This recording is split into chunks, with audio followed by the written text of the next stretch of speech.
কাল যদি আপনার সময় থাকে একবার এখানে আসবেন, আমাদের কর্তামার সঙ্গে আপনার আলাপ করিয়ে দেব। আমার যে সময়ের অভাব নেই, এখনই আসতে পারি। জানতে পারি কি কাকে আপনি প্রেসিডেন্ট করতে চান? তার নামটা করুন। নিবারণ চক্রবর্তী। আচ্ছা অমিত, তুমি কি সকালবেলা উঠেই সেদিনকার মতো তোমার যত সানিয়ে বলা কথা বানিয়ে রেখে দাও? গঙ্গার ওপারে ওই নতুন চাঁদ, আর এপারে তুমি আর আমি। এমন সমাবেশটি অনন্তকালের মধ্যে কোনোদিনই আর হবে না। এইমাত্র যে ব্যাঙটা টপ করে জলে লাফিয়ে পড়ল, এটাও তো অনন্তকালের মধ্যে আর কোনোদিনও ঘটবে না।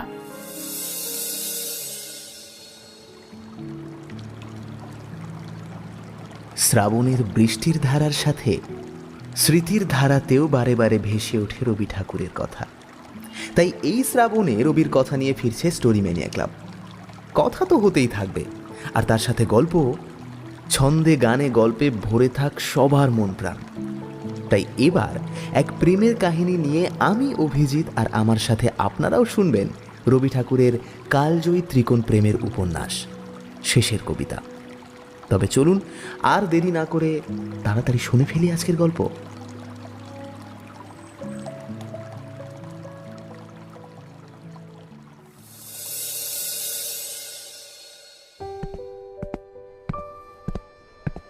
অমিত রায় ব্যারিস্টার। ইংরেজি ছাদে রায় পদবী রয় ও রে রূপান্তর যখন ধারণ করলে তখন তার শ্রী গেল ঘুচে, কিন্তু শঙ্কা হলো বৃদ্ধি। এই কারণে নামের অসামান্যতা কামনা করে অমিত এমন একটি বানান বানালে যাতে ইংরেজ বন্ধু ও বন্ধুনীদের মুখে তার উচ্চারণ দাঁড়িয়ে গেল অমিত রে। অমিতের বাপ ছিলেন দিগ্বিজয়ী ব্যারিস্টার। যে পরিমাণ টাকা তিনি জমিয়ে গেছেন সেটা অধস্তন 3 পুরুষকে অধঃপাতে দেওয়ার পক্ষে যথেষ্ট। কিন্তু পৈতৃক সম্পত্তির সাংঘাতিক সংঘাতেও অমিত বিনা বিপত্তিতে এ যাত্রা টিকে গেল। কলকাতা বিশ্ববিদ্যালয়ের বিএ কোঠায় পা দেওয়ার পূর্বেই অমিত অক্সফোর্ডে ভর্তি হয়। সেখানে পরীক্ষা দিতে দিতে এবং না দিতে দিতে ওর 7 বছর গেল কেটে। বুদ্ধি বেশি থাকাতে পড়াশোনা বেশি করেনি, অথচ বিদ্যেতে কমতি আছে বলে ঠাউর হয় না। ওর বাপ ওর কাছ থেকে অসাধারণ কিছু প্রত্যাশা করেননি। তার ইচ্ছে ছিল তার একমাত্র ছেলের মনে অক্সফোর্ডের রং এমন পাকা করে ধরে যাতে দেশে এসেও ধোপস হয়। অমিতকে আমি পছন্দ করি, খাসা ছেলে। আমি নবীন লেখক, সংখ্যায় আমার পাঠক স্বল্প, যোগ্যতায় তাদের সকলের সেরা অমিত। আমার লেখার ঠাট ঠমকটা ওর চোখে খুব লেগেছে। ওর বিশ্বাসে আমাদের দেশের সাহিত্য বাজারে যাদের নাম আছে তাদের স্টাইল নেই। জীব সৃষ্টিতে উট জন্তুটা যেমন, এই লেখকদের রচনাও তেমনি ঘাড়ে গর্দানে, সামনে পেছনে, পিঠে পেটে বেখাপ। চালটা ঢিলে নড়বড়ে। বাংলা সাহিত্যের মতো ন্যাড়া ফ্যাকাশে মরুভূমিতেই তার চলন। সমালোচকদের কাছে সময় থাকতে বলে রাখা ভালো, মতটা আমার নয়। অমিত বলে, ফ্যাশনটা হলো মুখোশ, স্টাইলটা হলো মুখশ্রী। ওর মতে যারা সাহিত্যের ওমরাও দলের, যারা নিজের মন রেখে চলে, স্টাইল তাদেরই। আর যারা আমলা দলের, 10-এর মন রাখা যাদের ব্যবসা, ফ্যাশন তাদেরই। বঙ্কিমের স্টাইল, বঙ্কিমের লেখা বিষবৃক্ষে বঙ্কিম তাতে নিজেকে মানিয়ে নিয়েছেন। বঙ্কিমি ফ্যাশন নসিরামের লেখা, মনমোহনের মোহনবাগান, নসিরাম তাতে বঙ্কিমকে দিয়েছে মাটি করে। বারোয়ারি তাঁবুর কানাতের নিচে ব্যবসাদার নাচওয়ালির দর্শন মেলে, কিন্তু শুভদৃষ্টিকালে বধূর মুখ দেখবার বেলায় বেনারসি ওড়নার ঘোমটা চাই। কানাত হলো ফ্যাশনের, আর বেনারসি হলো স্টাইলের। বিশেষের মুখ বিশেষ রঙের ছায়ায় দেখবার জন্যে। অমিত বলে, হাটের লোকের পায়ে চলা রাস্তার বাইরে আমাদের পা সরতে ভরসা পায় না বলেই আমাদের দেশের স্টাইলের এতটা অনাদর। দক্ষযজ্ঞের গল্পে এই কথাটির পৌরাণিক ব্যাখ্যা মেলে। ইন্দ্রচন্দ্র বরুণ একেবারে স্বর্গের ফ্যাশন দস্তুর দেবতা। যাজ্ঞিক মহলে যাদের নিমন্ত্রণ জুড়ত, শিবের ছিল স্টাইল, এত অরিজিনাল যে মন্ত্র পড়া যজমানেরা তাকে হব্যকব্য দেওয়াটা বেদস্তুর বলে জানত। অক্সফোর্ডের বিয়ের মুখে এসব কথা শুনতে আমার ভালো লাগে, কেননা আমার বিশ্বাস আমার লেখায় স্টাইল আছে। সেই জন্যই আমার সকল বইয়েরই এক সংস্করণেই কৈবল্য প্রাপ্তি, তারা ন পুনরাবর্তন্তে। আমার শ্যালক নবকৃষ্ণ অমিতের এসব কথা একেবারে সইতে পারত না, বলতো, রেখে দাও তোমার অক্সফোর্ডের পাশ। সে ছিল ইংরেজি সাহিত্যে রোমহর্ষক এমএ, তাকে পড়তে হয়েছে বিস্তর, বুঝতে হয়েছে অল্প। সেদিন সে আমাকে বললে, অমিত কেবলই ছোট লেখককে বড় করে, বড় লেখককে খাটো করবার জন্য। আর অবজ্ঞার কাজে ঢাক পেটাবা তার শখ, আর তোমাকে সে করেছে তার ঢাকের কাঠি। দুঃখের বিষয়, এই আলোচনা স্থলে উপস্থিত ছিলেন আমার স্ত্রী, স্বয়ং ওর সহোদরা। কিন্তু পরম সন্তোষের বিষয় এই যে আমার শ্যালকের কথা তার একটুও ভালো লাগেনি। দেখলুম অমিতের সঙ্গে তার রুচির মিল, অথচ পড়াশোনা বেশি করেননি। স্ত্রীলোকের আশ্চর্য স্বাভাবিক বুদ্ধি। অনেক সময় আমার মনেও খটকা লাগে যখন দেখি কত কত নামজাদা ইংরেজ লেখকদেরও নগণ্য করতে অমিতের বুক দমে না।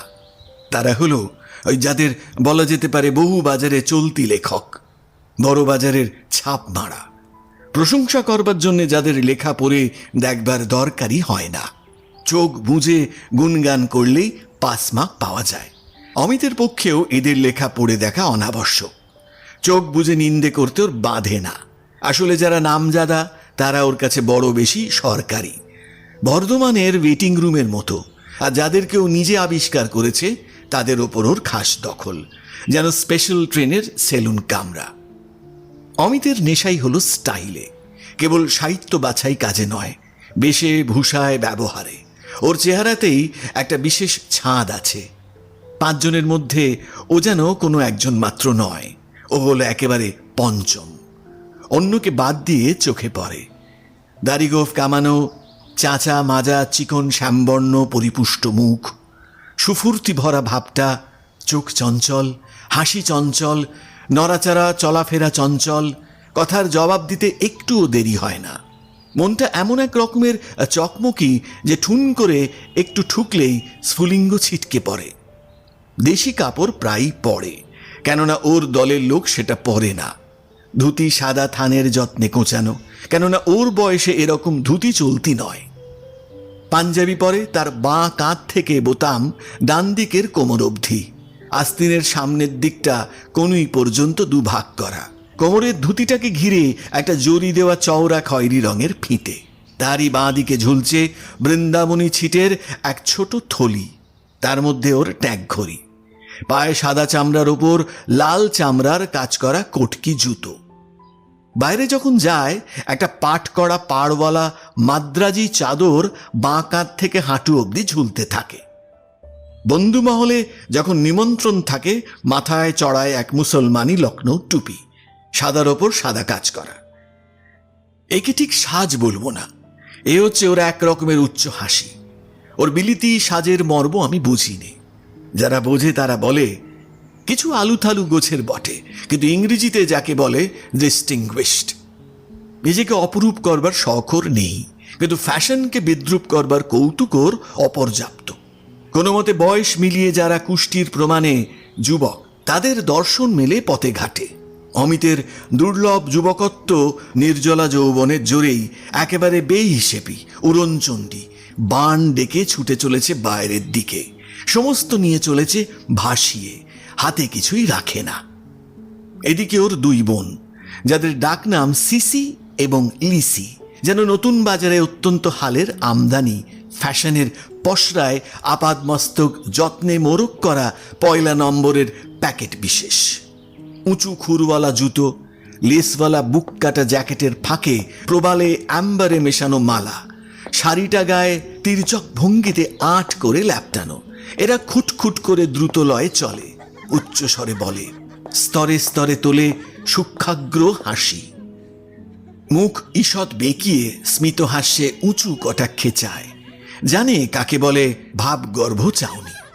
গোলাপি রেশমের পাখা ক্ষণে ক্ষণে গালের কাছে ফুরফুর করে সঞ্চালন করে এবং পুরুষ বন্ধুর চৌকির হাতার ওপরে বসে সেই পাখার আঘাতে তাদের কৃত্রিম স্পর্ধার প্রতি কৃত্রিম তর্জন প্রকাশ করে থাকে।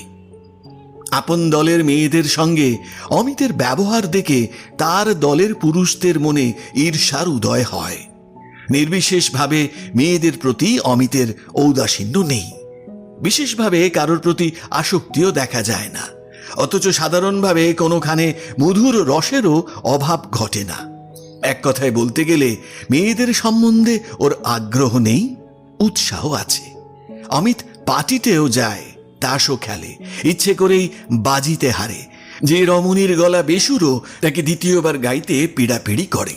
কাউকে বদরঙের কাপড় পরতে দেখলে জিজ্ঞাসা করে কাপড়টা কোন দোকানে কিনতে পাওয়া যায়। যে কোনো আলাপিতার সঙ্গেই কথা বলে বিশেষ পক্ষপাতের সুর লাগায়, অথচ সবাই জানে ওর পক্ষপাতটা সম্পূর্ণ নিরপেক্ষ। যে মানুষ অনেক দেবতার পূজারী, আড়ালে সব দেবতাকেই সে সব দেবতার চেয়ে বড় বলে স্তব করে। দেবতাদের বুঝতে বাকি থাকে না, অথচ খুশিও হন। কন্যার মাতাদের আশা কিছুতেই কমে না, কিন্তু কন্যারা বুঝে নিয়েছে অমিত সোনার রঙের দিগন্ত রেখা, ধরা দিয়েই আছে, তবু কিছুতেই ধরা দেবে না। মেয়েদের সম্বন্ধে ওর মন তর্কই করে, মীমাংসায় আসে না।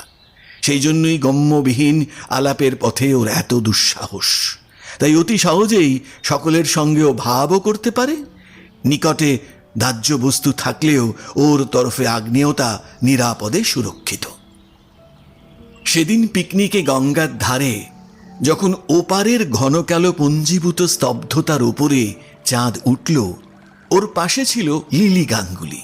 তাকেও মৃদুস্বরে বললে, গঙ্গার ওপারে ওই নতুন চাঁদ, আর এপারে তুমি আর আমি। এমন সমাবেশটি অনন্তকালের মধ্যে কোনোদিনই আর হবে না। প্রথমটা লিলি গাঙ্গুলির মন এক মুহূর্তে ছলছলিয়ে উঠেছিল, কিন্তু সে জানত এই কথাটায় যতখানি সত্য সে কেবল ওই বলার কায়দাটুকুর মধ্যেই। তার বেশি দাবি করতে গেলে বুদবুদের ওপরকার বর্ণ ছটাকে দাবি করা হয়। তাই নিজেকে ক্ষণকালের ঘোর লাগা থেকে ঠেলা দিয়ে লিলি হেসে উঠল, বললে, অমিত, তুমি যা বললে সেটা এত বেশি সত্য যে না বললেও চলতো।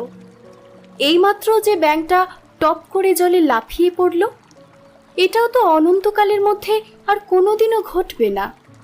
অমিত হেসে উঠে বললে, তফাৎ আছে লিলি, তফাৎ আছে, একেবারে অসীম তফাৎ। আজকের সন্ধ্যায় এই ব্যাঙের লাফানোটা একটা খাপছাড়া ছেঁড়া জিনিস, কিন্তু তোমাতে আমাতে, চাঁদেতে, গঙ্গার ধারায়, আকাশের তারায় একটা সম্পূর্ণ ঐক্যতানিক সৃষ্টি, বেটোফোনের চন্দ্রালোক গীতিকা। আমার মনে হয় যেন বিশ্বকর্মার কারখানায় একটা পাগলা স্বর্গীয় শ্যাকরা আছে। সে যেমনি একটি নিখুঁত সুগোল সোনার চক্রে নীলের সঙ্গে হীরের এবং হীরের সঙ্গে পান্না লাগিয়ে এক প্রহরে আংটি সম্পূর্ণ করলে, অমনি দিলে সেটা সমুদ্রের জলে ফেলে, আর তাকে খুঁজে পাবে না কেউ। ভালোই হলো, তোমার ভাবনা রইল না। অমিত, বিশ্বকর্মার শ্যাকরার বিল আর তোমাকে শুধতে হবে না।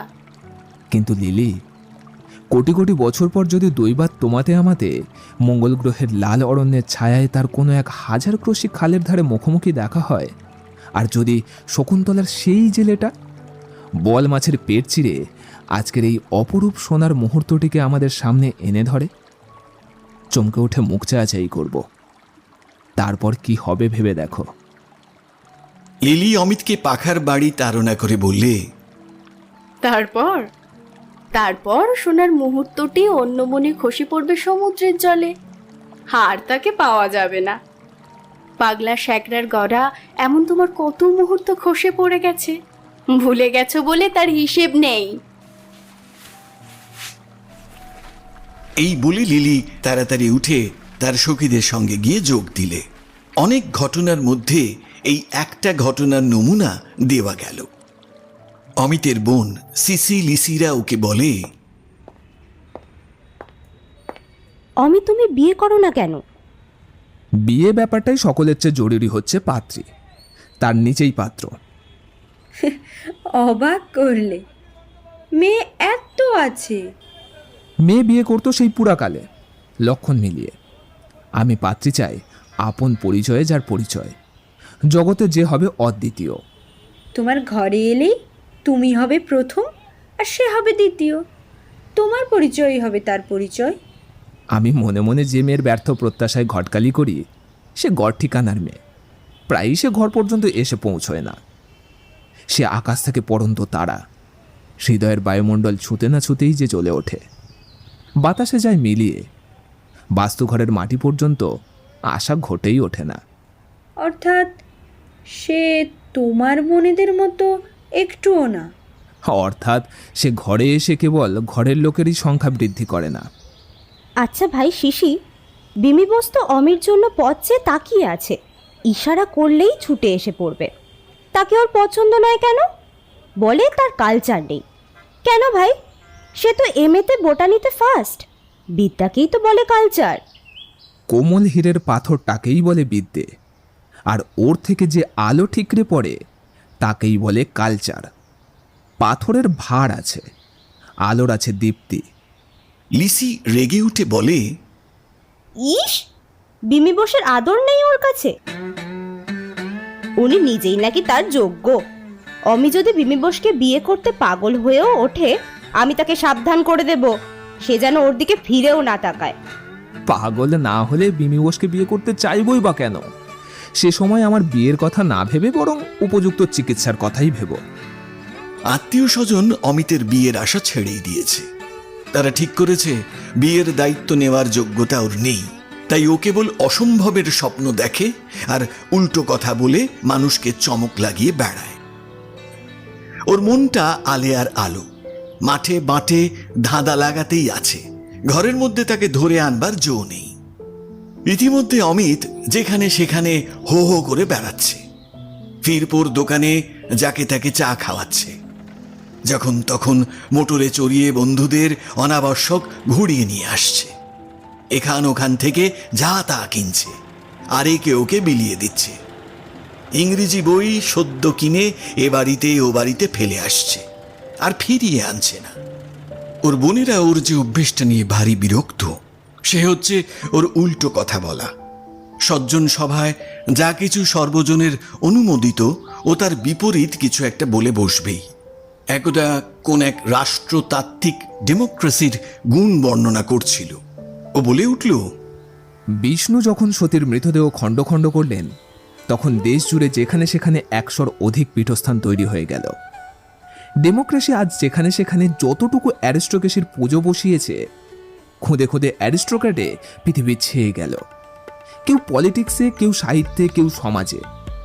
তাদের কোনো গাম্ভীর্য নেই, কেননা তাদের নিজের পরে নিজের বিশ্বাসই নেই। একদা মেয়েদের ওপরে পুরুষের আধিপত্যের অত্যাচার নিয়ে কোনো সমাজ হিতৈষী অবলা বান্ধব নিন্দা করছিল পুরুষদের। অমিত মুখ থেকে সিগারেট নামিয়ে ফস করে বললে, পুরুষ আধিপত্য ছেড়ে দিলেই মেয়ে আধিপত্য শুরু করবে। দুর্বলের আধিপত্য অতি ভয়ঙ্কর। সভাস্থ অবলা ও অবলা বান্ধবেরা চটে উঠে বললে, মানে কি হলো? অমিত বললে, যে পক্ষের দখলে শিকল আছে, সে শিকল দিয়েই পাখিকে বাঁধে, অর্থাৎ জোর দিয়ে। শিকল নেই যার, সে বাঁধে আফিম খাইয়ে, অর্থাৎ মায়া দিয়ে। শিকলওয়ালা বাঁধে বটে, কিন্তু ভোলায় না। আফিমওয়ালি বাঁধেও বটে, ভোলায়ও। মেয়েদের কৌটো আফিমে ভরা, প্রকৃতি শয়তানি এর যোগান দেয়। একদিন ওদের বালিগঞ্জের এক সাহিত্য সভায় রবি ঠাকুরের কবিতা ছিল আলোচনার বিষয়। অমিতের জীবনে এই সে প্রথম সভাপতি হতে রাজি হয়েছিল। গিয়েছিল মনে মনে যুদ্ধ সাজ পরে। একজন সেকেলে গোছের অতি ভালো মানুষ ছিল বক্তা। রবি ঠাকুরের কবিতা যে কবিতাই, এইটে প্রমাণ করাই তার উদ্দেশ্য। 2-1 কলেজের অধ্যাপক ছাড়া অধিকাংশ সভ্যই স্বীকার করলে প্রমাণটা একরকম সন্তোষজনক। সভাপতি উঠে বললে, কবি মাত্র উচিত 5 বছর মেয়াদে কবিত্ব করা, 25 থেকে 30 পর্যন্ত। এই কথা বলবো না যে পরবর্তী যারা আসছে তাদের থেকে আরো ভালো কিছু চাই, বলবো একটু অন্যরকম চাই। ফজলি আম ফুরোলে তো আর বলবো না যে আনো তো ফজলি তোরও আম, বলবো নতুন বাজার থেকে বড় দেখে আতা নিয়ে এসো তো হে। ডাব নারকেলের মেয়াদ অল্প, সে রসের মেয়াদ। ঝুনো নারকেলের মেয়াদ বেশি, সে শ্বাসের মেয়াদ। কবিরা হলো ক্ষণজীবী, ফিলোজফারের বয়সের গাছ পাথর নেই। রবি ঠাকুরের বিরুদ্ধে সবথেকে বড় নালিশ এই যে বুড়ো এডওয়ার্থের নকল করে ভদ্রলোক অতি অন্যায় রকম বেঁচে আছে। জম বাতি নিভিয়ে দেওয়ার জন্য থেকে থেকে ফরাস পাঠায়, তবু লোকটা দাঁড়িয়ে দাঁড়িয়ে চৌকাঠে হাত আঁকড়িয়ে থাকে। ও যদি মানে মানে নিজে থেকে সরে না পড়ে, আমাদের কর্তব্য ওর সভা ছেড়ে দল বেঁধে উঠে আসা। পরবর্তী যিনি আসবেন তিনিও তাল ঠুকেই গজরাতে গজরাতে আসবেন যে তার রাজত্বেরও অবসান নেই। অমরাবতী বাঁধা থাকবে মর্তে তারই দরজায়। কিছুকাল ভক্তরা দেবে মাল্য চন্দন, খাওয়াবে পেট ভরিয়ে, ষষ্ঠাঙ্গে প্রণিপাত করবে। তারপরে আসবে বলি দেওয়ার পূর্ণ দিন, ভক্তিবন্ধন থেকে ভক্তদের পরিত্রাণের শুভ লগ্ন। আফ্রিকায় চতুষ্পদ দেবতার পূজার প্রণালীও এই রকমই। দ্বিপদী, ত্রিপদী, চতুষ্পদী, চতুর্দশপদী দেবতাদের পুজো এই নিয়মে। পুজো জিনিসটাকে একঘেয়ে করে তোলার মতো অপবিত্র অধার্মিকতা আর কিছু হতে পারে না। ভালো লাগার এভিলিউশন আছে। 5 বছর পূর্বেকার ভালো লাগা 5 বছর পরেও যদি একই জায়গায় খাড়া দাঁড়িয়ে থাকে, তাহলে বুঝতে হবে বেচারা জানতেই পারেনি যে সে মারা গেছে। একটু ঠেলা মারলেই তার নিজের কাছে প্রমাণ হবে যে সেন্টিমেন্টাল আত্মীয়রা তার অন্ত্যেষ্টি সৎকার করতে বিলম্ব করেছিল। বোধ করি উপযুক্ত উত্তরাধিকারীকে চিরকাল ফাঁকি দেওয়ার মতলবে। রবি ঠাকুরের দলের এই অবৈধ ষড়যন্ত্র আমি পাবলিকের কাছে প্রকাশ করব বলে প্রতিজ্ঞা করেছি। আমাদের মণিভূষণ চশমার ঝলক লাগিয়ে প্রশ্ন করলে, তার মানে আপনি সাহিত্য থেকে লয়ালকে উঠিয়ে দিতে চান? একেবারেই। এখন থেকে কবি প্রেসিডেন্টের দ্রুত নিঃশেষিত যুগ। রবি ঠাকুরের সম্বন্ধে আমার দ্বিতীয় বক্তব্য এই যে তার রচনা রেখা তারই হাতের অক্ষরের মতো, গোল বা তরঙ্গ রেখা, গোলাপ বা নারীর মুখ বা চাঁদের ধরনের। ওটা প্রিমিটিভ, প্রকৃতির হাতের অক্ষরের মোক্ষ করা। নতুন প্রেসিডেন্টের কাছে চাই কড়া লাইনের, খাড়া লাইনের রচনা, তীরের মতো, বর্ষার ফলার মতো, কাঁটার মতো, ফুলের মতো নয়, বিদ্যুতের রেখার মতো, নুরোলজির ব্যথার মতো, খোঁচাওয়ালা কোনওয়ালা গথিক গির্জের ছাদে, মন্দিরের মণ্ডপের ছাদে নয়। এমনকি যদি চটকল, পাটকল অথবা সেক্রেটারিয়েট বিল্ডিংয়ের আদলে হয়, ক্ষতি নেই। এখন থেকে ফেলে দাও মন ভোলাবার ছলাকলা ছন্দবন্ধ। মন কেড়ে নিতে হবে, যেমন করে রাবণ সীতাকে কেড়ে নিয়ে গিয়েছিল। মন যদি কাঁদতে কাঁদতে আপত্তি করতে করতে যায়, তবুও তাকে নিয়ে যেতেই হবে।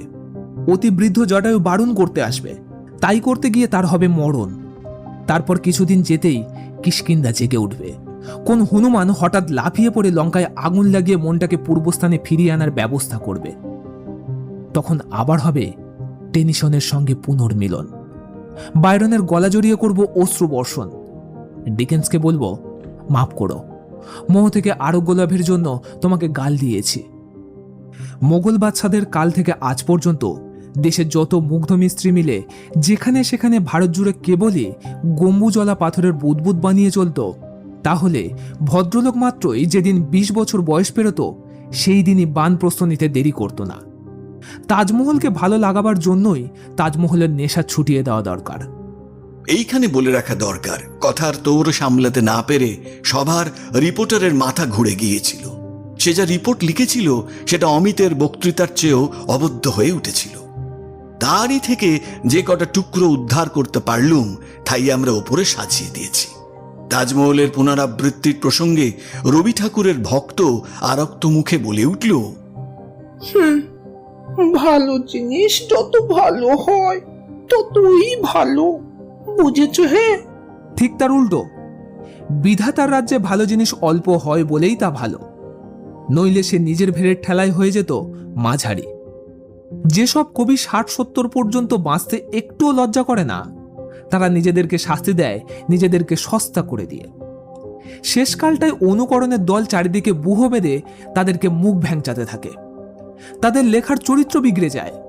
পূর্বের লেখা থেকে চুরি করে শুরু হয়ে পড়ে পূর্বের লেখার রিসিভ অফ স্টোলেন প্রপার্টি। সে স্থলে লোকহিতের খাতিরে পাঠকদের কর্তব্য হচ্ছে কিছুতেই এই সব অতি প্রবীণ কবিদের বাঁচতে না দেওয়া। না, শারীরিক বাঁচার কথা বলছি না, কাব্যিক বাঁচা। এদের পরমায়ু নিয়ে বেঁচে থাক প্রবীণ অধ্যাপক, প্রবীণ পলিটিশিয়ান, প্রবীণ সমালোচক। সেদিনকার বক্তা বলে উঠল, জানতে পারি কি কাকে আপনি প্রেসিডেন্ট করতে চান? তার নামটা করুন। অমিত ফস করে বললে, নিবারণ চক্রবর্তী। সবাই নানা চৌকি থেকে বিস্মিত রব উঠল। নিবারণ চক্রবর্তী? সে লোকটা আবার কি? আজকের দিনে এই যে প্রশ্নের অঙ্কুর মাত্র, আগামী দিনে এর থেকে উত্তরের বনস্পতি জেগে উঠবে। ইতিমধ্যে আমার তার একটা নমুনা চাই। তবে শুনুন। বলে পকেট থেকে একটা সরু লম্বা ক্যাম্বিসে বাঁধা খাতা বের করে তার থেকে পড়ে গেল। আনিলাম অপরিচিতের নাম ধরণীতে, পরিচিত জনতার স্মরণীতে। আমি আগন্তুক, আমি জনগণেশের প্রচণ্ড কৌতুক। খোলদার বার্তা আনিয়াছি বিধাতার, মহাকালেশ্বর পাঠায়েছে দুর্লক্ষ অক্ষর। বল দুঃসাহসী, কে কে মৃত্যুপণ রেখে দিবি তার দুরহ উত্তর? শুনিবে না, মূঢ়তার সেনা করে পথরোধ, ব্যর্থ ক্রোধ হুঙ্কারিয়া পড়ে বুকে। তরঙ্গের নিষ্ফলতা নিত্য যথা মরে মাথা ঠুকে। শৈলতট পড়ে আত্মঘাতী দম্ভ ভরে। পুষ্পমাল্য নাহি মোর রিক্ত বক্ষতল, নাহি বর্ম অঙ্গদ কুণ্ডল। শূন্য এ ললাট পট্টে লিখা গুরু জয় টিকা। ছিন্ন কন্থা দরিদ্রের বেশ, করিব নিঃশেষ তোমার ভাণ্ডার। খোলো খোলো দ্বার অকস্মাৎ, বাড়িয়েছি হাত, যা দিবার দাও অচিরাত। বক্ষ তব কেঁপে ওঠে কম্পিত অর্গল, পৃথ্বী টলমল। ভয়ে আত্ম উঠিছে চিৎকারি, দিগন্ত বিদারি। ফিরে যা এখুনি রে দুর্দান্ত দুরন্ত ভিখারি, তোর কণ্ঠধ্বনি ঘুরে ঘুরে নিশীথে নিদ্রার বক্ষে হানি তীব্র ছড়ি। অস্ত্র আনো, ঝনঝনিয়ে আমার পঞ্জরে হানো। মৃত্যুরে মারক মৃত্যু, অক্ষয়ে প্রাণ, করি যাব দান। শৃঙ্খল জড়াও তবে বাঁধো মোরে, খণ্ড খণ্ড হবে মুহূর্তের চকিতে, মুক্তি তব আমার মুক্তিতে। অস্ত্র আনো, হানো মোরে হানো। পণ্ডিতে পণ্ডিতে উচ্চস্বরে চাহিবে খণ্ডিতে দিব্যবাণী। জানি জানি তর্কবান হয়ে যাবে খান খান, মুক্ত হবে জীর্ণ বাক্যে আচ্ছন্ন দু চোখ, হেরিবে আলোক। অগ্নি চালো, আজিকার যা ভালো, কল্ল যদি হয় তাহা কালো। যদি তাহা ভস্য হয় বিশ্বময় ভস্য হোক। দূর কর শোক, মোর অগ্নি পরীক্ষায় ধন্য হোক বিশ্বলোক অপূর্ব দীক্ষায়। আমার দুর্বোধ বাণী বিরুদ্ধ বুদ্ধির পরে মুষ্টিহানি, করিবে তাহা উচ্চকিত আতঙ্কিত। উন্মাদ আমার ছন্দ দিবে ধন্দ, শান্তিলুব্ধ মুমুক্ষুরে ভিক্ষাজীর্ণ বুভুক্ষুরে। শিরে হস্ত হেনে একে একে নিবে মেনে, ক্রোধে ক্ষোভে ভয়ে লোকালয়ে অপরিচিতের জয়, অপরিচিতের পরিচয়। যে অপরিচিত বৈশাখের রুদ্রঝড়ে বসুন্ধরা করে আন্দোলিত। হানি বজ্রমুঠি, মেঘের কার্পণ্য টুটি। সঙ্গোপন বর্ষণ সঞ্চয়, ছিন্ন করে মুক্ত করে সর্বজগৎময়। রবি ঠাকুরের দল সেদিন চুপ করে গেল, শাসিয়ে গেল লিখে জবাব দেবে। সবাটাকে হতবুদ্ধি করে দিয়ে মোটরে করে অমিত যখন বাড়ি আসছিল, সিসি তাকে বললে, একখানা আস্ত নিবারণ চক্রবর্তী তুমি নিশ্চয়ই আগে থাকতে গড়ে তুলে পকেটে করে নিয়ে এসেছো, কেবলমাত্র এই ভালো মানুষকে বোকা বানানোর জন্য। অনাগতকে যে মানুষ এগিয়ে নিয়ে আসে তাকেই অনাগত বিধাতা বলে। আমি তাই। নিবারণ চক্রবর্তী আজ মর্তে এসে পড়ল, কেউ তাকে আর ঠেকাতে পারবে না। সিসি অমিতকে নিয়ে মনে মনে খুব একটা গর্ব বোধ করে। সে বললে, আচ্ছা অমিত, তুমি কি সকালবেলা উঠেই সেদিনকার মতো তোমার যত সানিয়ে বলা কথা বানিয়ে রেখে দাও? অমিত বললে, সম্ভবপরের জন্য সবসময় প্রস্তুত থাকাই সভ্যতা। বর্বরতা পৃথিবীর সকল বিষয়েই অপ্রস্তুত। এই কথাটাও আমার নোট বইয়েই লেখা আছে। কিন্তু তোমার নিজের মতো বলে কোনো পদার্থই নেই। যখন যেটা বেশ ভালো শোনায় সেইটাই তুমি বলে বসো। আমার মনটা আয়না, নিজের বাঁধা মতগুলো দিয়েই চিরদিনের মতো যদি তাকে লেপে রেখে দিতুম, তাহলে তার উপর প্রত্যেক চলিত মুহূর্তের প্রতিবিম্ব পড়তো না। আমি প্রতিবিম্ব নিয়েই তোমার জীবন কাটবে।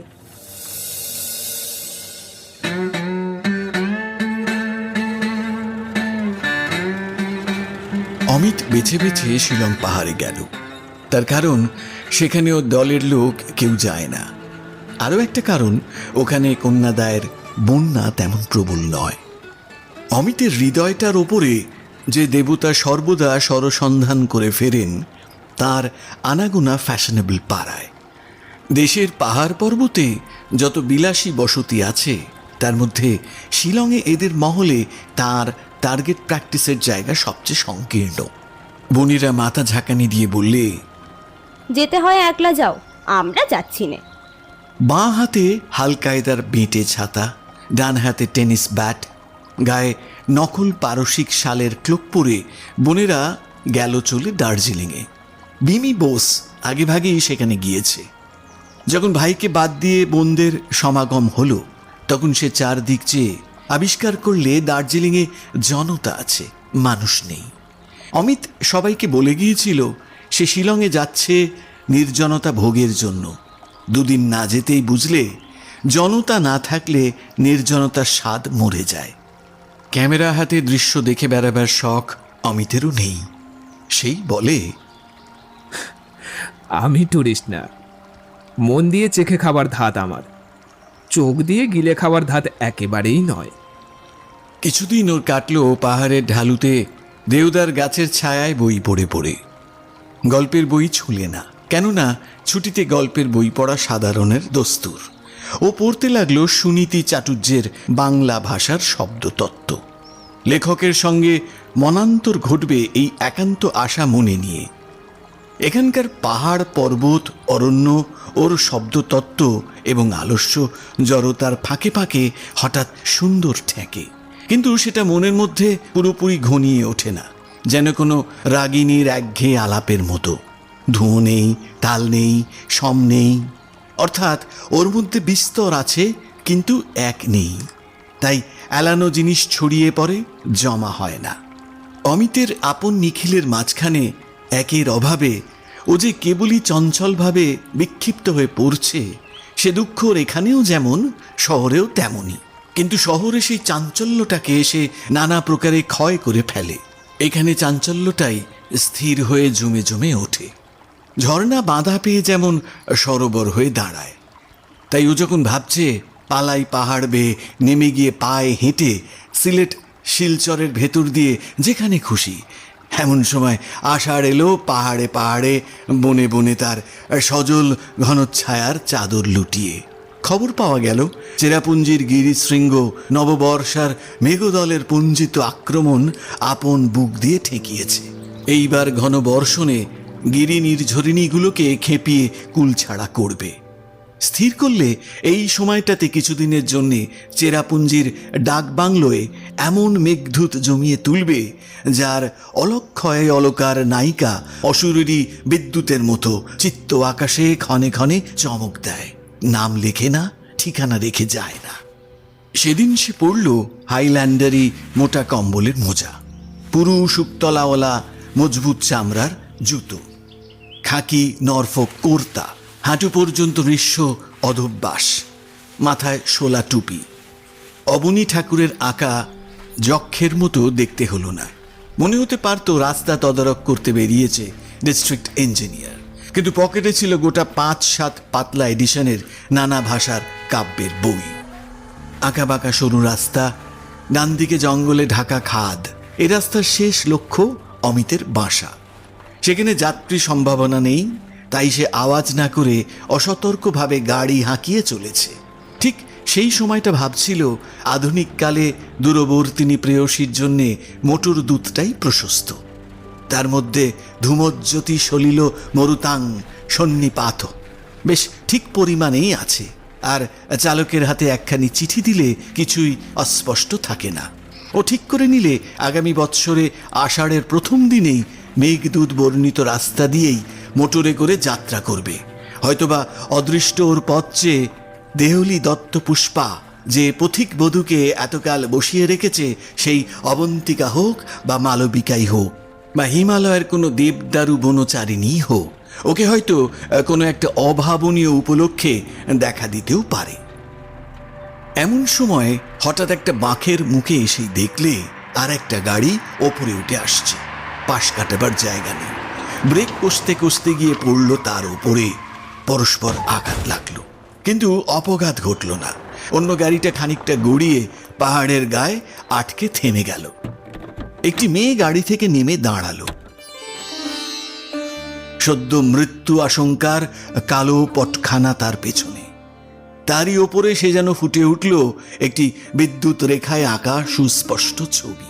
চারিদিকের সমস্ত হতে স্বতন্ত্র। মন্দর পর্বতের নাড়া খাওয়া ফেনিয়ে ওঠা সমুদ্র থেকে এইমাত্র উঠে এলেন লক্ষ্মী। সমস্ত আন্দোলনের ওপরে মহাসাগরের বুক তখনও ফুলে ফুলে কেঁপে উঠছে।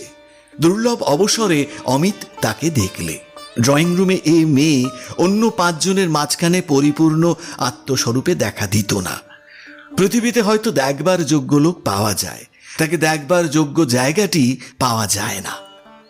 মেয়েটির পরনে সরু পার দেওয়া সাদা আলোয়ানের শাড়ি, সেই আলোয়ানেরই জ্যাকেট, পায়ে সাদা চামড়ার দিশি ছাদের জুতো, তনু দীর্ঘ দেহটি বর্ণ চিকন শ্যাম, টানা চোখ, ঘন পক্ষ ছায়ায় নিবিড় স্নিগ্ধ প্রশস্ত ললাট অবারিত করে পিছু হটিয়ে চুল আঁট করে বাঁধা, চিবুক ঘিরে সুকুমার মুখের দৌলটি একটি অনতিপক্ক ফলের মতো রমণীয়।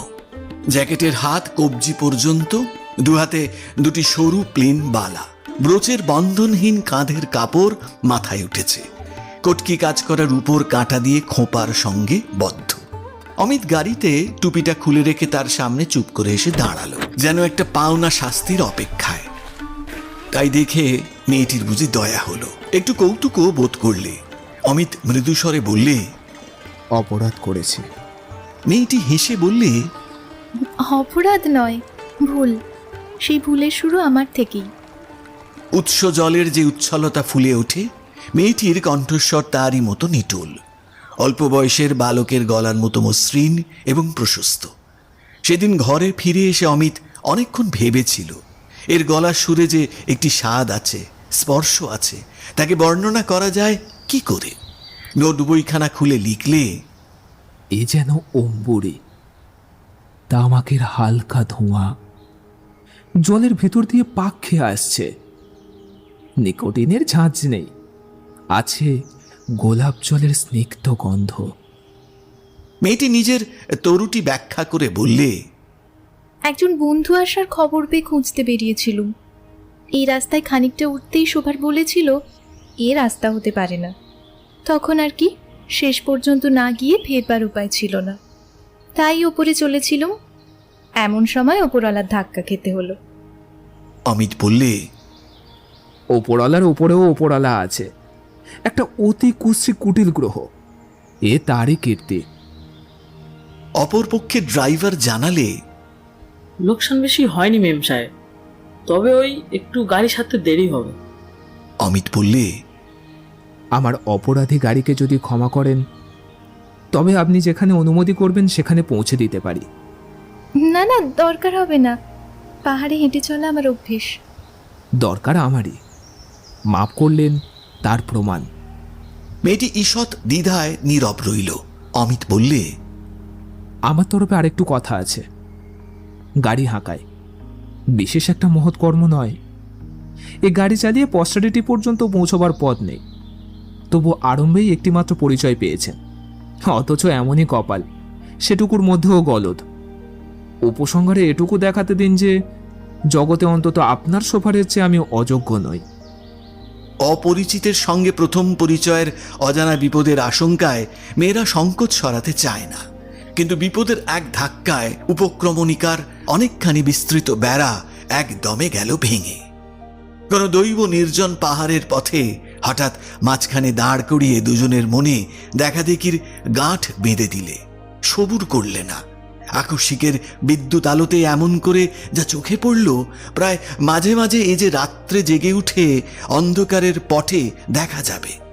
চৈতন্যের মাঝখানটাতে তার গভীর ছাপ পড়ে গেল। নীল আকাশের ওপরে সৃষ্টির কোন এক প্রচণ্ড ধাক্কায় যেন সূর্য নক্ষত্রের আগুন জ্বলা ছাপ। মুখে কথা না বলে মেয়েটি গাড়িতে উঠে বসল। তার নির্দেশ মতো গাড়ি পৌঁছল যথাস্থানে। মেয়েটি গাড়ি থেকে নেমে বললে, কাল যদি আপনার সময় থাকে একবার এখানে আসবেন, আমাদের কর্তামার সঙ্গে আপনার আলাপ করিয়ে দেব। অমিতের ইচ্ছে হলো বলে, আমার যে সময়ের অভাব নেই, এখনই আসতে পারি। সংকোচে বলতে পারলে না। বাড়ি ফিরে এসে ওর নোট বই নিয়ে লিখতে লাগলো।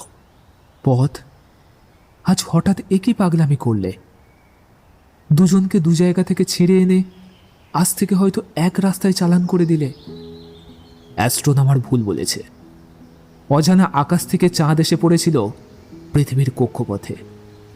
লাগলো তাদের মোটরে মোটরে ধাক্কা। সেই মরণের তাড়নায় তারপর থেকে যুগে যুগে দুজনে একসঙ্গে চলেছে।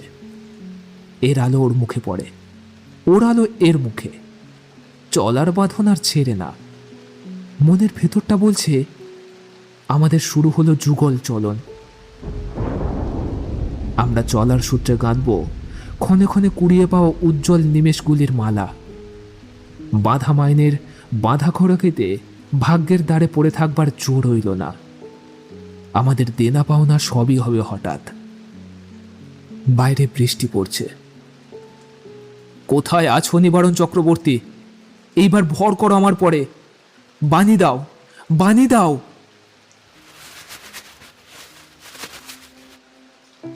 পথ বেঁধে দিল বন্ধনহীন গ্রন্থি, আমরা দুজন চলতি হাওয়ার পন্থী।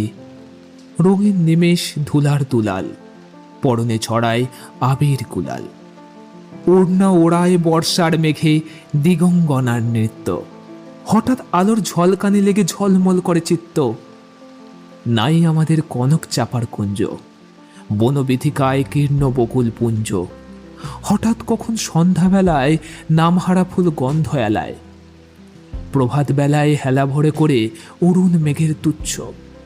উদ্ধত যত শাখার শিখরের রডোডেন্ডন গুচ্ছ। নাই আমাদের সঞ্চিত ধনরত্ন, নাই রে ঘরের লালন লোলের যত্ন। পথ পাশে পাখি পুচ্ছ নাচায়, বন্ধন তারে করি না খাঁচায়। ডানা মেলে দেওয়া মুক্ত প্রিয়ের কুজন দুজনে তৃপ্ত। আমরা চকিত অভাবনীয়ের কচিত কিরণে দীপ্ত। বাংলাদেশে ইংরেজি শিক্ষার প্রথম পর্যায়ে চণ্ডীমণ্ডপের হাওয়ার সঙ্গে স্কুল কলেজের হাওয়ার তাপের বৈষম্য ঘটাতে সমাজ বিদ্রোহের যে ঝড় উঠেছিল, সেই ঝড়ের চাঞ্চল্যে ধরা দিয়েছিলেন জ্ঞানদা শঙ্কর। তিনি সেকালের লোক, কিন্তু তার তারিখটা হঠাৎ পিছলিয়ে সরে এসেছিল অনেকখানি একালে। তিনি আগাম জন্মেছিলেন। বুদ্ধিতে, বাক্যে, ব্যবহারে তিনি ছিলেন তার বয়সের লোকদের অসমসাময়িক। সমুদ্রে ঢেউ বিলাসী পাখির মতো লোকনিন্দার ঝাপট বুক পেতে নিতেই তার আনন্দ ছিল। এমন সকল পিতামহের নাতিরা যখন এই রকম তারিখের বিপর্যয় সংশোধন করতে চেষ্টা করে, তখন তারা এক দৌড়ে পৌঁছয় পঞ্জিকার একেবারে উল্টো দিকের টার্মিনাসে। এক্ষেত্রেও তাই ঘটল। জ্ঞানদা শঙ্করের নাতি বরদা শঙ্কর বাপের মৃত্যুর পর যুগ হিসাবে বাপ পিতামহের প্রায় আদিম পূর্বপুরুষ হয়ে উঠলেন। মনসাকেও হাত জোর করেন, শীতলাকেও মা বলে ঠান্ডা করতে চান। মাদুলি ধুয়ে জল খাওয়া শুরু হলো। সহস্র দুর্গা নাম লিখতে লিখতে দিনের পূর্বাহ্ন যায় কেটে। তার এলাকায় যে বৈশ্য দল নিজেদের দ্বিজত্ব প্রমাণ করতে মাথা ঝাঁকা দিয়ে উঠেছিল, অন্তরে বাহিরে সকল দিক থেকেই তাদের বিচলিত করা হলো। হিন্দুত্ব রক্ষার উপায়গুলিকে বিজ্ঞানের স্পর্শ দোষ থেকে বাঁচাবার উদ্দেশ্যে ভাট পাড়ার সাহায্যে অসংখ্য প্যাম্ফলেট ছাপিয়ে আধুনিক বুদ্ধির কপালে বিনামূল্যে ঋষি বাক্য বর্ষণ করতে কার্পণ্য করলেন না। অতি অল্পকালের মধ্যেই ক্রিয়াকর্মে, জপে তপে, আসনে আচমনে, ধ্যানে স্নানে, ধূপে ধুনোয়, গো ব্রাহ্মণ সেবায় শুদ্ধাচারের অচল দুর্গ নিশ্ছিদ্র করে বানালেন। অবশেষে গোদান, স্বর্গদান, ভূমিদান, কন্যাদায়, পিতৃদায়, মাতৃদায় হরণ প্রভৃতির পরিবর্তে অসংখ্য ব্রাহ্মণের অজস্র আশীর্বাদ বহন করে তিনি লোকান্তরে যখন গেলেন তখন তার 27 বছর বয়স। এরই পিতার পরম বন্ধু, তারই সঙ্গে এক কলেজে পড়া, একই হোস্টেলে চপ কাটলেট খাওয়া রামলোচন বাড়ুজ্যের কন্যা যোগমায়ার সঙ্গে বরদার বিবাহ হয়েছিল। ঠিক সেই সময় যোগমায়ার পিতৃকুলের সঙ্গে পতিকুলের ব্যবহারগত বর্ণভেদ ছিল না। এর বাপের ঘরে মেয়েরা পড়াশোনা করেন, বাইরে বেরোন, এমনকি তাদের কেউ কেউ মাসিক পত্রে সচিত্র ভ্রমণ বৃত্তান্তও লিখেছেন। সেই বাড়ির মেয়ের সূচি সংস্করণে যাতে অনুস্বার বিসর্গের ভুলচুক না থাকে সেই চেষ্টায় লাগলেন তাঁর স্বামী। সনাতন সীমান্ত রক্ষানীতির অটল শাসনে যোগমায়ার গতিবিধি বিবিধ পাসপোর্ট প্রণালীর দ্বারা নিয়ন্ত্রিত হল। চোখের ওপরে তার ঘুমটা নামল, মনের ওপরেও। দেবী সরস্বতী যখন কোনো অবকাশে এদের অন্তঃপুরে প্রবেশ করতেন তখন পাহারায় তাকেও কাপড় ঝাড়া দিয়ে আসতে হতো। তার হাতের ইংরেজি বইগুলো বাইরেই হতো বাজেয়াপ্ত। প্রাক বঙ্কিম বাংলা সাহিত্যের পরবর্তী রচনা ধরা পড়লে চৌকাঠ পার হতে পেত না। যোগবাশিষ্ঠ রামায়ণের উৎকৃষ্ট বাধাই বাংলা অনুবাদ যোগমায়ার শেলফে অনেককাল থেকে অপেক্ষা করে আছে। অবসর বিনোদন উপলক্ষে সেটা তিনি আলোচনা করবেন এমন একটা আগ্রহ এ বাড়ির কর্তৃপক্ষের মনে অন্তিমকাল পর্যন্তই ছিল। এই পৌরাণিক লোহার সিন্ধুকের মধ্যে নিজেকে সেফ ডিপোজিটের মতো ভাঁজ করে রাখা যোগমায়ার পক্ষে সহজ ছিল না, তবু বিদ্রোহী মনকে শাসনে রেখেছিলেন। এই মানসিক অবরোধের মধ্যে তার একমাত্র আশ্রয় ছিলেন দিনশরণ বেদান্ত রত্ন, এদের সভাপণ্ডিত। যোগমায়ার স্বাভাবিক স্বচ্ছ বুদ্ধি তাকে অত্যন্ত ভালো লেগেছিল। তিনি স্পষ্টই বলতেন, মা, এই সমস্ত ক্রিয়াকর্মের জঞ্জাল তোমার জন্য নয়। যারা মূঢ় তারা কেবল যে নিজেদেরকে নিজেরাই ঠকায় তা কিন্তু নয়। পৃথিবী শুদ্ধ সমস্ত কিছুই তাদের ঠকাতে থাকে। তুমি কি মনে করো আমরা এসব বিশ্বাস করি? দেখনি কি, বিধান দেওয়ার বেলায় আমরা প্রয়োজন বুঝে শাস্ত্রকে ব্যাকরণের প্যাঁচে ওলট পালট করতেও দুঃখবোধ করি না। তার মানে মনের মধ্যে আমরা বাঁধন মানি না। বাইরে আমাদের মুড়ো সাজতে হয় এই মুড়োদের খাতিরে। যাকে তুমি নিজেই যখন ভুলতে চাও না, তোমাকে ভোলাবার কাজ আমার দ্বারা হবে না। যখন তোমার ইচ্ছে করবে না মা, আমাকে ডেকে পাঠিও। আমি যা সত্য বলে জানি তাই তোমাকে শাস্ত্র থেকে শুনিয়ে যাব, কেমন? একদিন তিনি এসে যোগমায়াকে কখনো গীতা কখনো ব্রহ্মভাষ্য থেকে ব্যাখ্যা করে বুঝিয়ে যেতেন। যোগমায়া তাকে এমন বুদ্ধিপূর্বক প্রশ্ন করতেন যে বেদান্ত রত্নমশাই পুলকিত হয়ে উঠতেন। এর কাছে আলোচনায় তার উৎসাহের অন্ত থাকত না। বরদা শঙ্কর তার চারিদিকে ছোট বড় যেসব গুরু ও গুরুতরদের জুটিয়েছিলেন তাদের প্রতি বেদান্ত রত্নমশায়ের বিপুল অবজ্ঞা ছিল। তিনি যোগমায়াকে বলতেন, মা, সমস্ত শহরে একমাত্র এই তোমার ঘরেই কথা বলে আমি একটু সুখ পাই।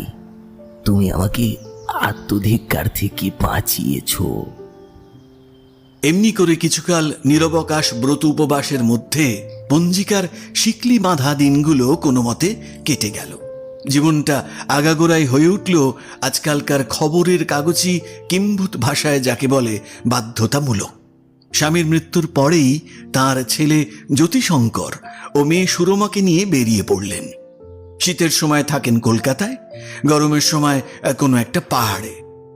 জ্যোতিশঙ্কর এখন পড়ছে কলেজে, কিন্তু সুরমাকে পড়াবার মতো কোনো মেয়ে বিদ্যালয় তার পছন্দ না হওয়াতে বহু সন্ধানে তার শিক্ষার জন্যে লাবণ্যলতাকে পেয়েছেন। তারই সঙ্গে আজ সকালে আচমকা অমিতের দেখা। লাবণ্যের বাপ অবিনাশ দত্ত এক পশ্চিমী কলেজের অধ্যক্ষ। মাতৃহীন মেয়েকে এমন করে মানুষ করেছেন যে বহু পরীক্ষা পাশের ঘষাঘষিতেও তার বিদ্যাবুদ্ধিতে লোকসান ঘটাতে পারেনি। এমনকি এখনো তার পাঠানুরাগ রয়েছে প্রবল। বাপের একমাত্র শখ ছিল বিদ্যায়। মেয়েটির মধ্যে তার সেই শখটির সম্পূর্ণ পরিতৃপ্তি হয়েছিল। নিজের লাইব্রেরির চেয়েও তাকে ভালোবাসতেন। তার বিশ্বাস ছিল জ্ঞানের চর্চায় যার মনটা নিরেট হয়ে ওঠে, সেখানে উড়ো ভাবনার গ্যাস নিচে থেকে ঠেলে উঠবার মতো সমস্ত ফাটল মরে যায়। সে মানুষের পক্ষে বিয়ে করবার দরকার হয় না। তার দৃঢ় বিশ্বাস যে তার মেয়ের মনে স্বামী সেবা আবাদের যোগ্য যে নরম জমিটুকু বাকি থাকতে পারত, সেটা গণিতে ইতিহাসে সিমেন্ট করে গাঁথা হয়েছে। খুব মজবুত পাকা মন, যাকে বলা যেতে পারে বাইরে থেকে আঁচড় লাগলে দাগ পড়ে না। তিনি এতদূর পর্যন্ত ভেবে রেখেছিলেন যে লাবণ্যর নাই বা হলো বিয়ে, পাণ্ডিত্যের সঙ্গে চিরদিন নয় গাঁট বাঁধা হয়ে থাকল। তার আরেকটি স্নেহের পাত্র ছিল, তার নাম শোভনলাল। অল্প বয়সে পড়ার প্রতি এত মনোযোগ আর কারো দেখা যায় না। প্রশস্ত কপালে, চোখের ভাবের স্বচ্ছতায়, ঠোঁটের ভাবের সৌজন্যে, হাসির ভাবের সরলতায়, মুখের ভাবের সৌকুমার্যে তার চেহারাটি দেখবা মাত্র মনকে টানে। মানুষটি নেহাত মুখচোরা, তার প্রতি একটু মনোযোগ দিলে ব্যস্ত হয়ে পড়ে। গরিবের ছেলে ছাত্রবৃত্তির সোপানে সোপানে দুর্গম পরীক্ষার শিখরে শিখরে উত্তীর্ণ হয়ে চলেছে। ভবিষ্যতে শোভন যে নাম করতে পারবে আর সেই খ্যাতি গড়ে তোলবার প্রধান কারিগরদের ফর্দে অবিনাশের নামটা সকলের ওপরে থাকবে, এই গর্ব অধ্যাপকের মনে ছিল। শোভন আসত তার বাড়িতে পড়া নিতে। তার লাইব্রেরিতে ছিল তার অবাধ সঞ্চরণ। লাবণ্যকে দেখলে সে সংকোচে নত হয়ে যেত। এই সংকোচের অতি দূরত্ববশত শোভনলালের চেয়ে নিজের মাপটাকে বড় করে দেখতে লাবণ্যর বাধা ছিল না। দ্বিধা করে নিজেকে যে পুরুষ যথেষ্ট জোরের সঙ্গে প্রত্যক্ষ না করায়, মেয়েরা তাকে যথেষ্ট স্পষ্ট করে প্রত্যক্ষ করে না। এমন সময় একদিন শোভনলালের বাপ ননীগোপাল অবনীশের বাড়িতে চড়াও হয়ে তাকে খুব একচোট গাল পেড়ে গেল। নালিশ এই যে অবনীশ নিজের ঘরে অধ্যাপনার ছুতোয় বিবাহের ছেলে ধরা ফাঁদ পেতেছেন। বৈদ্যের ছেলে শোভনলালের জাত মেরে সমাজ সংস্কারের শখ মেটাতে চান। এই অভিযোগের প্রমাণ স্বরূপে পেন্সিলে আঁকা লাবণ্যলতার এক ছবি দাখিল করলে। ছবিটা আবিষ্কৃত হয়েছে শোভনলালের টিনের প্যাটরার ভেতর থেকে, গোলাপ ফুলের পাপড়ি দিয়ে আচ্ছন্ন। ননীগোপালের সন্দেহ ছিল না এই ছবিটি লাবণ্যেরই প্রণয়ের দান। পাত্র হিসাবে শোভনলালের বাজার দর যে কত বেশি এবং আর কিছুদিন সবুর করে থাকলে সে দাম যে কত বেড়ে যাবে, ননীগোপালের হিসাবি বুদ্ধিতে সেটা কড়ায় গণ্ডায় মেলানো ছিল। এবং মূল্যবান জিনিসকে অবনীশ বিনামূল্যে দখল করবার ফন্দি করেছেন। এটাকে শীত কেটে চুড়ি ছাড়া আর কি নাম দেওয়া যেতে পারে? টাকা চুরির থেকে এর লেশমাত্র তফাৎ কোথায়? এতদিন লাবণ্য জানতেই পারেনি কোনো প্রচ্ছন্ন বেদিতে শ্রদ্ধাহীন লোকচক্ষুর অগোচরে তার মূর্তি পূজা প্রচলিত হয়েছে। অবনীশের লাইব্রেরির এক কোণে নানাবিধ প্যামফ্লেট ম্যাগাজিন প্রভৃতি আবর্জনার মধ্যে লাবণ্যর একটি অযত্ন ম্লান ফটোগ্রাফ দৈবাত শোভনের হাতে পড়েছিল। সেইটি নিয়ে ওর কোনো আর্টিস্ট বন্ধুকে দিয়ে ছবি করিয়ে ফটোগ্রাফটি আবার যথাস্থানে ফিরিয়ে রেখেছে। গোলাপ ফুলগুলিও ওর তরুণ মনের সলজ্জ গোপন ভালোবাসারই মতো সহজে ফুটেছিল একটি বন্ধুর বাগানে। তার মধ্যে কোনো অনধিকার ঔদ্ধত্যের ইতিহাস নেই, অথচ শাস্তি পেতে হলো। লাজুক ছেলেটি মাথা হেঁট করে, মুখ লাল করে, গোপনে চোখের জল মুছে এই বাড়ি থেকে বিদায় নিয়ে গেল। দূর থেকে শোভনলাল তার আত্মনিবেদনের একটি শেষ পরিচয় দিলে সেই বিবরণটা অন্তর্যামী ছাড়া আর কেউ জানত না। বিয়ে পরীক্ষায় সে যখন পেয়েছিল প্রথম স্থান, লাবণ্য পেয়েছিল তৃতীয়। সেটাতে লাবণ্যকে বড় বেশি আত্মলাঘব দুঃখ দিয়েছিল। তার দুটো কারণ ছিল। এক হচ্ছে শোভনের বুদ্ধির পরে অবনীশের অত্যন্ত শ্রদ্ধা নিয়ে লাবণ্যকে অনেকদিন আঘাত করেছে। এই শ্রদ্ধার সঙ্গে অবনীশের বিশেষ স্নেহ মিশে থাকাতে পীড়াটা আরও হয়েছিল বেশি। শোভনকে পরীক্ষার ফলে ছাড়িয়ে যাওয়ার জন্যে সে চেষ্টা করেছিল খুব প্রাণপণে। তবুও শোভন যখন তাকে ছাড়িয়ে গেল, তখন এই স্পর্ধার জন্য তাকে ক্ষমা করাই শক্ত হয়ে উঠল। তার মনে কেমন একটা সন্দেহ লেগে রইল যে বাবা তাকে বিশেষভাবে সাহায্য করাতেই উভয় পরীক্ষিতের মধ্যে ফল বৈষম্য ঘটল। অথচ পরীক্ষার পড়া সম্বন্ধে শোভনলাল কোনোদিন অবনীশের কাছে এগোয়নি। কিছুদিন পর্যন্ত শোভনলালকে দেখলেই লাবণ্য মুখ ফিরিয়ে চলে যেত। এমএ পরীক্ষাতেও শোভনের প্রতিযোগিতায় লাবণ্যর জেতবার কোনো সম্ভাবনা ছিল না। তবু হলো জিত। স্বয়ং অবনীশ আশ্চর্য হয়ে গেলেন। শোভনলাল যদি কবি হতো তাহলে হয়তো সে খাতা ভরে কবিতা লিখত। তার বদলে আপন পরীক্ষা পাশের অনেকগুলো মোটা মার্কা সে লাবণ্যর উদ্দেশ্যে উৎসর্গ করে দিল। তারপরে এদের ছাত্রদশা গেল কেটে। এমন সময় অবনীশ হঠাৎ প্রচণ্ড পীড়ায় নিজের মধ্যেই প্রমাণ পেলেন যে জ্ঞান চর্চায় মনটা ঠাস বোঝাই থাকলেও মনস্বীজ তার মধ্যেই কোথা থেকে বাধা ঠেলে উঠে পড়েন, একটু স্থানাভাব হয় না। তখন অবনীশ 47। সেই নিরতিশয় দুর্বল নিরুপায় বয়সে একটি বিধবা তার হৃদয়ে প্রবেশ করলে একেবারে তার লাইব্রেরির গ্রন্থবুহ ভেদ করে তার পাণ্ডিত্যের প্রাকার ডিঙিয়ে। বিবাহে আর কোনো বাধা ছিল না, একমাত্র বাধা লাবণ্যের প্রতি অবনীশের স্নেহ। ইচ্ছার সঙ্গে বিষম লড়াই বাঁধল। পড়াশোনা করতে যান খুবই জোরের সঙ্গে, কিন্তু তার চেয়ে জোর আছে এমন কোনো একটা চমৎকারী চিন্তা পড়াশোনার কাঁধে চেপে বসে। সমালোচনার জন্য মডার্ন রিভিউ থেকে তাকে লোভনীয় বই পাঠানো হয় বৌদ্ধ ধ্বংসাবশেষের পুরাবৃত্ত নিয়ে। অনুদ্ঘাটিত বইয়ের সামনে স্থির হয়ে বসে থাকেন এক ভাঙা বৌদ্ধ স্তূপেরই মতো, যার উপরে চেপে আছে বহু শত বৎসরের মৌন। সম্পাদক ব্যস্ত হয়ে ওঠেন, কিন্তু জ্ঞানীর স্তূপাকার জ্ঞান যখন একবার টলে তখন তার দশা এই রকমই হয়ে থাকে। হাতি যখন চোরাবালিতে পা দেয় তখন তার বাঁচবার উপায় কি? এতদিন পরে অবনীশের মনে একটা পরিতাপ ব্যথা দিতে লাগলো। তার মনে হলো তিনি হয়তো পুঁথির পাতা থেকে চোখ তুলে দেখবার অবকাশ না পাওয়াতে দেখেননি যে শোভনলালকে তার মেয়ে ভালোবেসেছে। কারণ শোভনের মতো ছেলেকে না ভালোবাসতে পারাটাই অস্বাভাবিক। সাধারণভাবে বাপ জাতটার ওপরেই রাগ ধরল, নিজের ওপরে, ননীগোপালের ওপরে। এমন সময় শোভনের কাছে এক চিঠি এলো। প্রেমচাঁদ রায়চাঁদ বৃত্তির জন্য গুপ্ত রাজবংশের ইতিহাস আশ্রয় করে পরীক্ষার প্রবন্ধ লিখবে বলে সে তার লাইব্রেরি থেকে গুটিকতক বই ধার চায়। তখনই তিনি তাকে বিশেষ আদর করে চিঠি লিখলেন। বললেন, পূর্বের মতোই আমার লাইব্রেরিতে বসেই তুমি কাজ করবে, কিছুমাত্র সংকোচ করবে না। শোভনলালের মনটা চঞ্চল হয়ে উঠল। সে ধরে নিলে এমন উৎসাহপূর্ণ চিঠির পেছনে হয়তো লাবণ্যর সম্মতি প্রচ্ছন্ন আছে। সে লাইব্রেরিতে আসতে আরম্ভ করলে। ঘরের মধ্যে যাওয়া আসার পথে দৈবাত কখনো ক্ষণকালের জন্যে লাবণ্যের সঙ্গে দেখা হয়। তখন শোভন গতিটাকে একটু মন্দ করে আনে। ওর একান্ত ইচ্ছে লাবণ্য তাকে একটা কোনো কথা বলে, জিজ্ঞাসা করে কেমন আছো। যে প্রবন্ধ নিয়েও ব্যাপৃত সে সম্বন্ধে কিছু কৌতূহল প্রকাশ করে। যদি করতো তবে খাতা খুলে একসময় লাবণ্যর সঙ্গে আলোচনা করতে পারলে ও বেঁচে যেত। ওর কতগুলি নিজের উদ্ভাবিত বিশেষ মত সম্বন্ধে লাবণ্যর মত কি জানবার জন্যে ওর অত্যন্ত ঔৎসুক্য। কিন্তু এ পর্যন্ত কোনো কথাই হলো না। গায়ে পড়ে কিছু বলতে পারে এমন সাহসও ওর নেই। এমন কয়েকদিন যায়। সেদিন রবিবার। শোভনলাল তার খাতাপত্র টেবিলের ওপর সাজিয়ে একখানা বই নিয়ে পাতা উল্টাচ্ছে, মাঝে মাঝে নোট নিচ্ছে। তখন দুপুরবেলা, ঘরে কেউ নেই। ছুটির দিনের সুযোগ নিয়ে অবনীশ কোন এক বাড়িতে যাচ্ছেন তার নাম করলেন না, বলে গেলেন আজ আর চা খেতে আসবেন না। হঠাৎ এক সময় ভেজানো দরজা জোরে খুলে গেল। শোভনলালের বুকটা ধরাস করে উঠল কেঁপে। লাবণ্য ঘরে ঢুকলো। শোভন শশব্যস্ত হয়ে উঠে কি করবে ভেবে পেল না। লাবণ্য অগ্নিমূর্তি ধরে বললে, আপনি কেন এ বাড়িতে আসেন? শোভনলাল চমকে উঠল। মুখে কোনো উত্তর এলো না। আপনি জানেন এখানে আসা নিয়ে আপনার বাবা কি বলেছেন?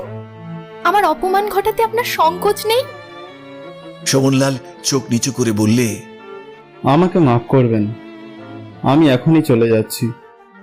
এমন উত্তর পর্যন্ত দিলে না যে লাবণ্যর পিতা তাকে স্বয়ং আমন্ত্রণ করে এনেছেন। সে তার খাতাপত্র সমস্ত সংগ্রহ করে নিলে। হাত থরথর করে কাঁপছে। বোবা একটা ব্যথা বুকের পাঁজরগুলোকে ঠেলা দিয়ে উঠতে চায়, রাস্তা পায় না। মাথা হেঁট করে বাড়ি থেকে সে চলে গেল।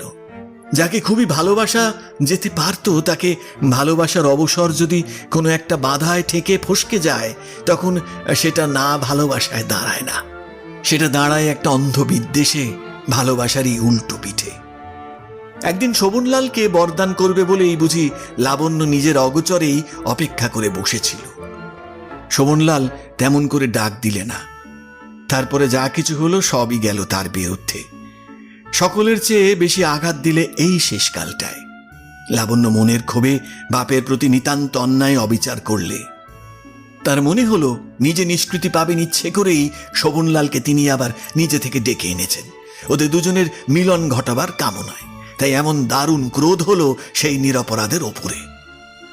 তারপর থেকে লাবণ্য ক্রমাগতই জেদ করে করে অবনীশের বিবাহ ঘটালো। অবনীশ তার সঞ্চিত টাকার প্রায় অর্ধাংশ তার মেয়ের জন্যে স্বতন্ত্র করে রেখেছিলেন। তার বিবাহের পরে লাবণ্য বলে বসল সে তার পৈতৃক সম্পত্তি কিছুই নেবে না, স্বাধীন উপার্জন করে চালাবে। অবনীশ মর্মাহত হয়ে বললেন, আমি তো বিয়ে করতে চাইনি লাবণ্য, তুমিই তো জেদ করে বিয়ে দিয়েছো। তবে কেন আজ আমাকে তুমি এমন করে ত্যাগ করছো? লাবণ্য বললে, আমাদের সম্বন্ধ যাতে কোনো কালে ক্ষুণ্ণ না হয় সেই জন্যেই আমি এই সংকল্প করেছি। তুমি কিছু ভেবো না বাবা, যে পথে আমি যথার্থ সুখী হব সেই পথে তোমার আশীর্বাদ চিরদিন রেখো। কাজ তার জুটে গেল। সুরমাকে পড়াবার সম্পূর্ণ ভার তার উপরে। জ্যোতিকেও অনায়াসে পড়াতে পারত, কিন্তু মেয়ে শিক্ষয়িত্রীর কাছে পড়বার অপমান স্বীকার করতে জ্যোতি কিছুতেই রাজি হল না। প্রতিদিনের বাঁধা কাজে জীবন একরকম চলে যাচ্ছিল। উদ্বৃত্ত সময়টা ঠাসা ছিল ইংরেজি সাহিত্যে, প্রাচীনকাল থেকে আরম্ভ করে হালের বার্নার্ড শর আমল পর্যন্ত, এবং বিশেষভাবে গ্রিক ও রোমান যুগের ইতিহাসে গ্রোট, গিবন ও গিলবার্ট মারের রচনায়। কোনো কোনো অবকাশে একটা চঞ্চল হাওয়া এসে মনের ভেতরটা যে একটু এলোমেলো করে যেত না তা বলতে পারিনে, কিন্তু হাওয়ার চেয়ে সূক্ষ্ম ব্যাঘাত হঠাৎ ঢুকে পড়তে পারে ওর জীবনযাত্রার মধ্যে, এমন প্রশস্ত ফাঁক ছিল না। এমন সময় ব্যাঘাত এসে পড়ল মোটর গাড়িতে চড়ে, পথের মাঝখানে, কোনো আওয়াজ মাত্র না করে। হঠাৎ গ্রিস রোমের বিরাট ইতিহাসটা হালকা হয়ে গেল, আর সমস্ত কিছুকে সরিয়ে দিয়ে অত্যন্ত নিকটের একটা নিবিড় বর্তমান ওকে নাড়া দিয়ে বললে, জাগো। লাবণ্য এক মুহূর্তে জেগে উঠে এতদিন পরে আপনাকে বাস্তব রূপে দেখতে পেলে, জ্ঞানের মধ্যে নয়, বেদনার মধ্যে।